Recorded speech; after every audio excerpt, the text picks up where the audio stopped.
Everyone's on a massive learning curve of trying to deal with the new power units and the proper energy deployment strategies.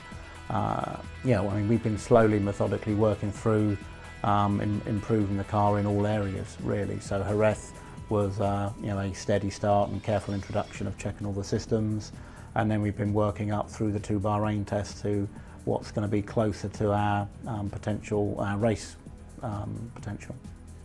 I think over those 3 tests, we've learned a huge amount. Just trying to deal with the complexity of the power unit, even in terms of engineering of the car and all the interactions of all the different control systems, is a huge task. And the track is really the only place where you really actually learn how to deal with all of those.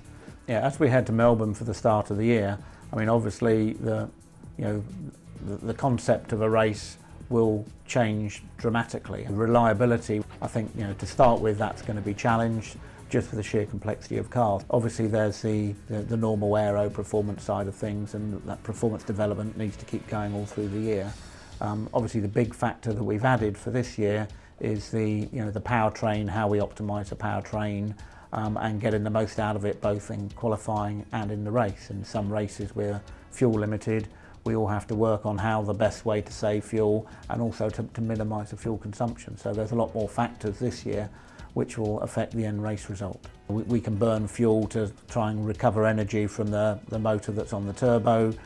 We can put that straight into the motor that drives the car forward, as well as charging the battery. So the actual complexity of what we can do now is huge, and you can effectively balance electrical energy versus fuel consumption, and it's our job to try and work out what the best combination is for a race.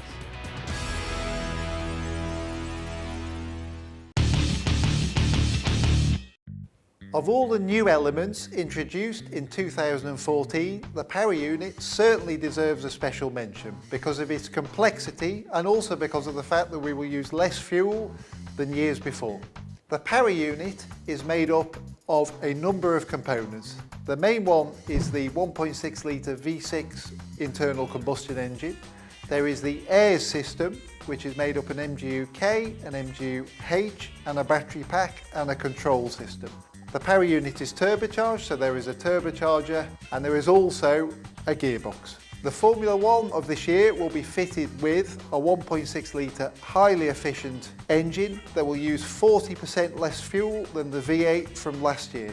The approximate consumption of the engine will be 40 litres per 100 kilometres, which is quite a lot, but in terms of a racing car is really very little. The regulations this year have 2 main consumption themes. One is a total amount of 100 kilograms.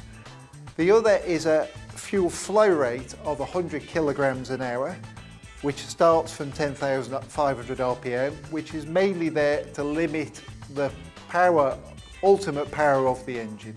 Consumption will be a key factor this year, and it will be necessary to use innovative strategies to save fuel during different parts of the race, and also decide when to recover energy to then use your fuel more efficiently and effectively during the race.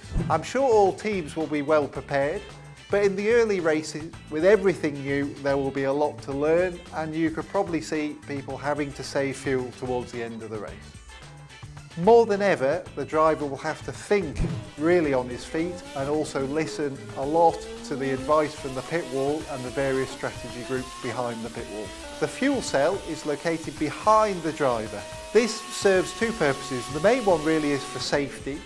Also, as it's the centre of the car, as we start with a lot of fuel and go to little fuel, it preserves the balance of the car and keeps the drivability of the car during the race. At the end of the race, we will have to save enough fuel to give a sample to the FIA to check that our fuel has been legal.